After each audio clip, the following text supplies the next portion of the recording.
I I বলছি I. Sir বলছি আপনিও তো একজন আইনের রক্ষক, এই আসামিটাকে একটু ধরুন না, আমি একটু বাথরুমে যাব। কিন্তু আরে ধরুন না, 1 মিনিট। এই কি অপরাধ করেছিস রে?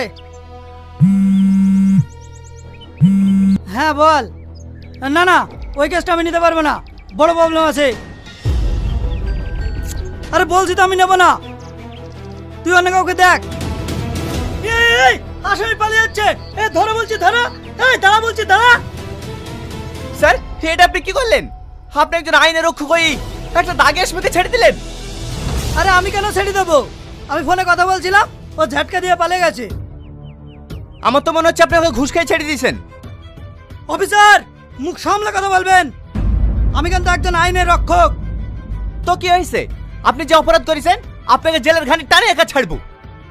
কি আপনার এত বড় সাহস, আমাকে জেলে ঢুকাবেন? দাঁড়ান আমি আপনার ব্যবস্থা করছি। না না স্যার, আপনাকে কোনো ব্যবস্থা করতে হবে না, ওই দেখে দেখেন।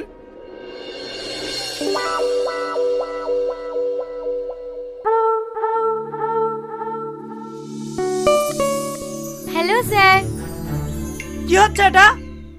সরি স্যার, ডোন্ট মাইন্ড, আসলে আমরা একটা প্র্যাঙ্ক ভিডিও করছিলাম। ও তাই বলো, আমি তো কিছু বুঝতেই পারিনি।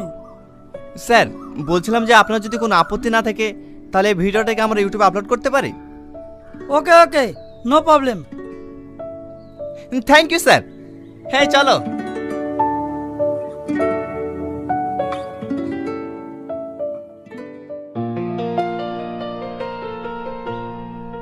দেখো, আইনের লোক নিয়ে আমরা আর কোনো প্র্যাঙ্ক ভিডিও করব না, নইলে আমাদের পরে সমস্যা হতে পারে। এটা তুমি ঠিক বলেছো। আচ্ছা ঠিক আছে, সাধারণ মানুষকে নিয়ে প্র্যাঙ্ক করলে তো কোনো অসুবিধা নেই। তেমন কোনো সমস্যা নেই, মাঝে মাঝে এক একটা চড় খেলেই হবে।